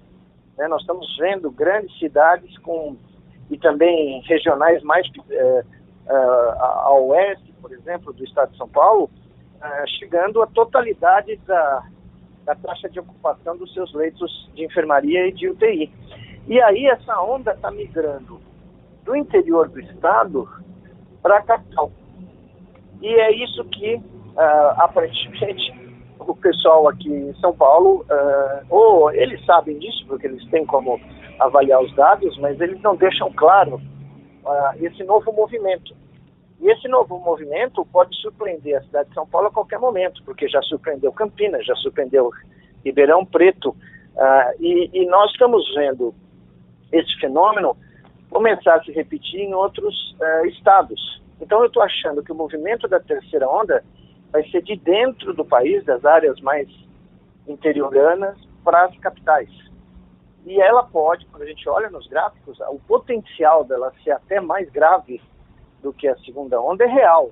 Não dá para prever ainda, mas é bem real que a dinâmica possa ser ainda pior do que a gente viu em março e abril, que já foram os meses mais letais da história do Brasil, né? Eu gostaria que você falasse também um pouco, Nicoleles, a respeito dessas doenças que têm vindo a reboque do coronavírus. Parece que já há casos aqui no Brasil de mucormicose, também conhecida como doença do fungo preto, uma infecção que pode causar sintomas como febre, dor de cabeça, secreção nasal. Por que há o aparecimento dessas doenças? Há outras que foram registradas na carona da Covid-19. Quais os perigos que elas trazem, Nicoleles? Na realidade, nós estamos vendo, como em outros países, principalmente na Índia, o aparecimento de infecções oportunistas, que podem ser por fungos, como esse que você mencionou, que é extremamente grave. Na Índia, a taxa de letalidade ficou entre 30% e 50% dos pacientes que foram infectados por esse fungo. Basicamente, lá o que ocorreu é que eles notaram, esse fungo já existia em números, pacientes, um número grande, mas o que ocorreu foi que o uso indiscriminado de drogas imunossupressoras em pacientes que tinham comorbidades, como por exemplo diabetes, aumentou a incidência desse fungo, que é gravíssimo, algo que tem uma mortalidade de 50%, é extremamente grave, causa deformidades horrorosas, e é uma preocupação muito séria, porque é endêmico na Índia, Aqui nós começamos a ver casos, um número bem menor de casos, em condições semelhantes, mas nós temos outros agentes oportunistas, Nós temos outros fungos que são conhecidos aqui no Brasil por atacarem pacientes imunossuprimidos. E também nós temos uma outra questão que no Brasil é uma questão talvez muito mais importante do que na Índia, que foi o uso indiscriminado de antibióticos para combater um vírus, ou seja, totalmente absurda, parte desses tratamentos precoces aí que não tem fundamento nenhum, eles estão gerando casos de infecção por bactérias multiresistentes, que é o que você espera em qualquer lugar do mundo quando antibióticos são usados indiscriminadamente, sem necessidade, e levam ao surgimento dessas bactérias multiresistentes. Curiosamente, o Brasil, para variar, está sofrendo com as consequências dessas recomendações que foram feitas, inclusive, pelo presidente da República e pelos seus ministros e por agentes, que hoje estão, por exemplo, depondo, tendo que depor na CPI do Senado e correndo o risco de serem indiciados por charlatanismo, porque basicamente beira isso, E as consequências são trágicas, porque nós não temos antibióticos de reserva para tratar essas bactérias multiresistentes que estão sendo isoladas no país nesse momento. Eu tenho visto depoimentos de profissionais de saúde, Nicoleles, dizendo que muitas pessoas comparecem aos postos de vacinação e rejeitam a vacina, dependendo do imunizante que estiver disponível naquele posto. A população está achando que é um self-service de vacinas, Nicoleles? Por que as pessoas temem tomar determinado imunizante? Há algum tipo de risco considerável atribuído a alguma das vacinas que é aplicado atualmente no Brasil? Então, isso é um fenômeno curioso também, que eu também só tenho notícia aqui no Brasil. Eu, como moro nos Estados Unidos há mais de 30 anos, meus filhos que estão lá e outros amigos que estão lá contam que isso não está acontecendo lá. As pessoas estão chegando e sendo vacinadas com a vacina que tiver à disposição, E, de repente, aqui no Brasil, eu comecei a ouvir esses relatos em várias partes do país. Isso também é fruto do espalhamento de notícias falsas, né?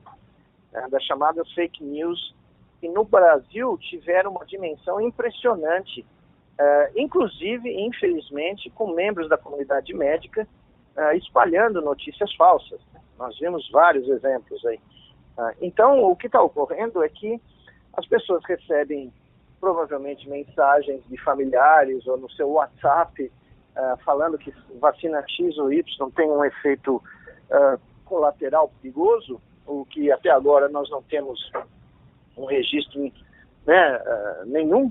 Né? As vacinas que estão sendo administradas no Brasil passaram por um processo super rigoroso de aprovação da Anvisa e elas estão tendo resultados. Haja vista o decréscimo nas internações de pacientes que na primeira fase da pandemia, acima de 65 anos, eram a população que mais foi internada e que infelizmente mais faleceu no país. Então, o que nós estamos vendo é que essa população que foi vacinada, você está tendo uma redução importante nos casos graves e na mortalidade e na necessidade de internação, o que é a prova cabal no que a gente chama de fase 4, né, da análise de vacinas, que é quando ela vai e é distribuída para milhões de pessoas, de que elas funcionam. Então as pessoas hoje têm que pensar que a melhor vacina disponível é aquela que você encontra quando você entra na fila de um centro de saúde para ser vacinado. Não é o momento de ficar fazendo, como o senhor falou, né, um self-service aí de qual é a vacina que eu vou querer. Porque nesse momento o que nós precisamos é atingir 75% da população vacinada. E para isso nós temos que, né, nos valer das doses que já são raras. Já visto, por exemplo, que essa semana, ontem, nós começamos a ver cidades pararem de vacinar por falta de doses, o que é um completo absurdo, é mais um crime contra a sociedade brasileira. Então nós não temos que ter essa hesitação nesse momento, né? Justamente nesse sentido, Nicoleles, eu não sei se você está por dentro do que tem acontecido aqui na capital fluminense, algo que eu te confesso tem me causado enorme preocupação. O prefeito Eduardo Paes, semana após semana, tem antecipado o calendário de vacinação no município. A partir de amanhã, pessoas com 48 anos de idade já poderão ser imunizadas. Só que a grande questão é que a quantidade de doses disponíveis no país tem caído. As previsões do governo federal para a chegada de vacinas são frustradas mês a mês. O resultado disso é que muita gente que já deveria estar vacinada tem sido deixada para trás. E o prefeito não está nem aí para isso, ele só quer criar o fato político de que foi o primeiro gestor a imunizar toda a população, entre aspas. Os especialistas dizem que a pandemia só pode ser sanada se pelo menos 70% das pessoas tiver recebido as 2 doses de um dos imunizantes. O Eduardo Paes deveria estar promovendo uma campanha maciça para resgatar essas pessoas que abriram mão dos imunizantes ao invés de liberar vacina para todo mundo. Pelo menos é a impressão que eu tenho. Qual é o resultado, Nicoleles, desse tipo de postura de um gestor que sai vacinando indiscriminadamente, mas não conscientiza a população da importância da imunização, já que campanha de vacinação é uma estratégia de saúde coletiva? Na realidade, eu devo confessar que o Rio de Janeiro é uma incógnita para mim em termos de manejo da pandemia, né? Porque tudo que tinha que ser feito para ajudar o vírus aparentemente foi feito, né? No momento mais grave da segunda onda, eu me lembro quando todos nós, cientistas, estávamos dizendo que era impossível abrir escolas ou relaxar medidas. O mesmo prefeito do Rio de Janeiro começou a abrir os bares e começou a liberar as escolas, né? Seguindo recomendações que eu nunca entendi, nunca me dei conta, né, qual era a lógica por trás. E você só precisa olhar a curva do Rio de Janeiro, né? Na cidade é uma loucura, né? O que a população foi exposta e os resultados, né? É um dos também, conjuntamente, por incrível que pareça, com a cidade de São Paulo, um dos piores manejos da pandemia do Brasil, porque não tem lógica nenhuma, só segue a lógica política, né? A lógica de uma agenda política, e aparentemente, né, apesar da existência aí de um comitê científico que assessora o prefeito, mas eu nunca entendi as decisões desse comitê, e nem eu, nem muita gente, né? Não sou o único. Agora, o que é curioso, que é um problema genérico no Brasil é que a pandemia expôs, na minha opinião, todo o despreparo da classe política, gestores, governadores, prefeitos, né, em grande parte, para lidar com os graves problemas do século XXI, inclusive, nesse caso específico, a pandemia.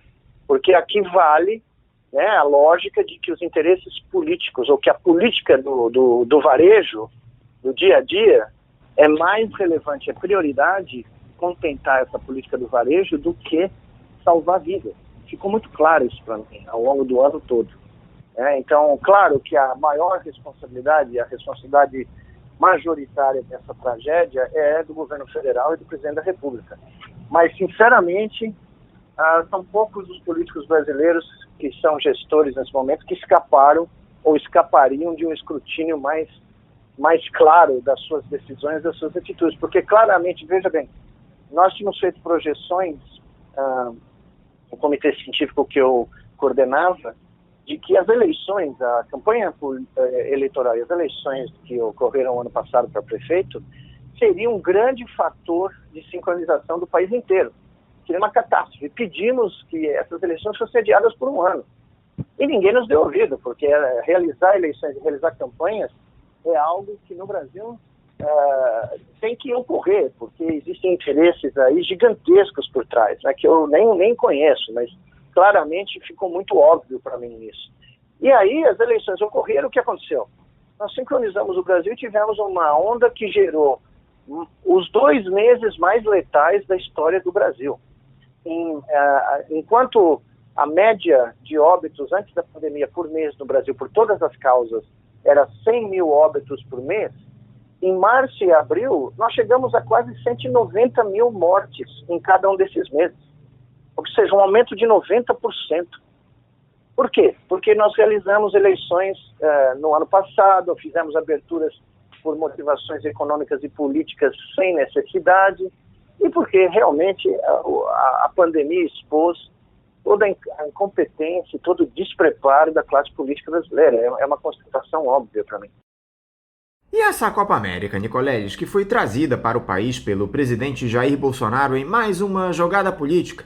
Só que o próprio ministro da Saúde, Marcelo Queiroga, tem dito a interlocutores que foi um erro trazer as disputas para o país.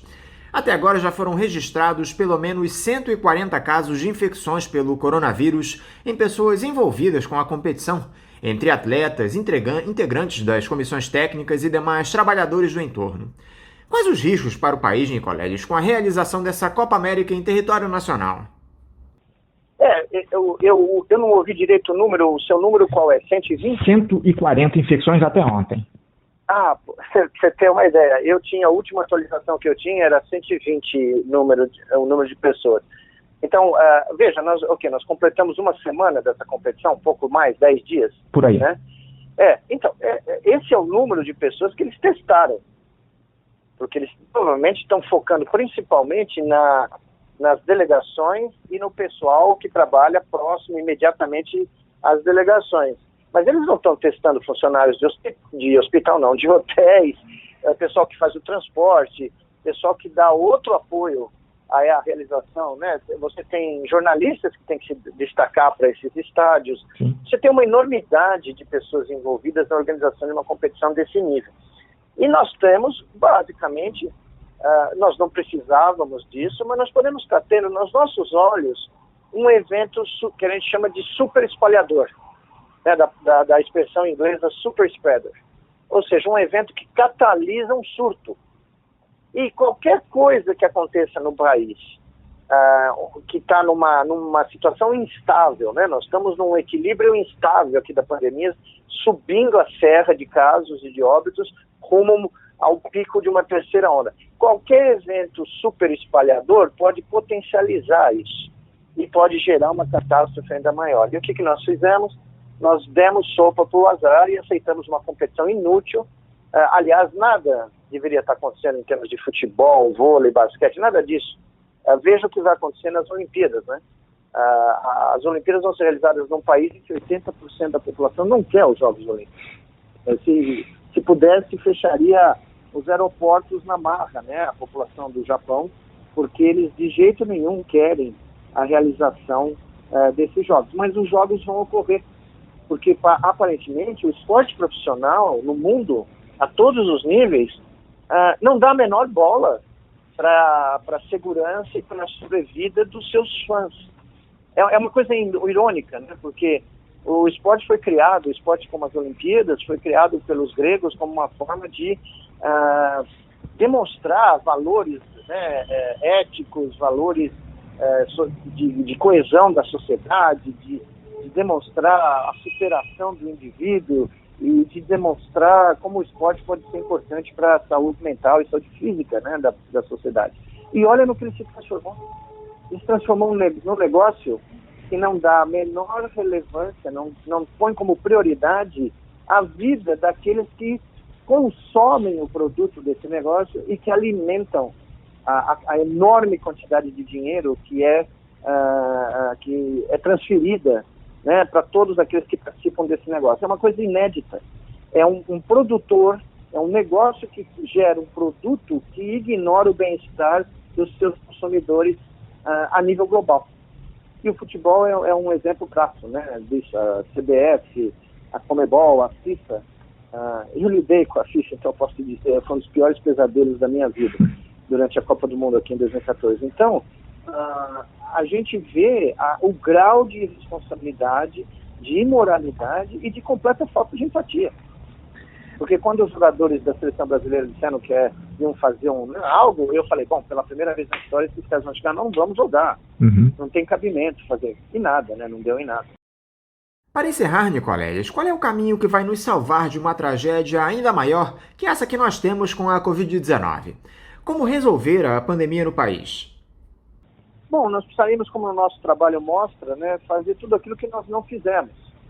Nós, nesse momento, precisaríamos estar vacinando 2 a 3 milhões de pessoas por dia, atingindo um grande número da população que já tomou a primeira dose, tendo a segunda dose, não deixando para trás como 10% das doses administradas. Nós teríamos que estar, basicamente, fechando o nosso espaço aéreo, fazendo barreiras sanitárias nas rodovias para testar em massa e impedir o tráfego não essencial de pessoas que estivessem detectadas como infectadas. Nós tínhamos que fazer o isolamento social aumentar e tínhamos que fazer lockdowns, não tem dúvida nenhuma. O interior de São Paulo está fazendo município a município os seus lockdowns porque os prefeitos se deram conta que eles colapsaram de vez e se eles não fizerem isso, eles vão ter corpos acumulando nas ruas, que é o meu grande medo para o Brasil numa terceira onda, num sistema hospitalar colapsado. Então nós tínhamos que ter feito tudo isso desde fevereiro, final de fevereiro de 2020. E se nós fizermos isso por milagre a partir de agora, nós temos uma chance de evitar mais mortes. Mas se nós não fizermos, o vírus já ganhou a guerra no Brasil. A única dúvida agora é qual vai ser o número final de vítimas, né? Miguel Nicolélias, mais uma vez, muito obrigado por você dialogar conosco aqui no Faixa Livre. Eu quero te desejar um ótimo dia de trabalho e deixar aqui também o meu abraço. Muito obrigado, agradeço também a oportunidade. Tudo de bom aí. Conversamos aqui com o médico e neurocientista Miguel Nicolélias. E vamos encerrando a edição de hoje do Faixa Livre, convidando todos vocês para amanhã, a partir das 8 da manhã, estarem novamente aqui na Rádio Bandeirantes 1360 AM para mais uma edição do nosso programa. Um abraço a todos vocês e até amanhã!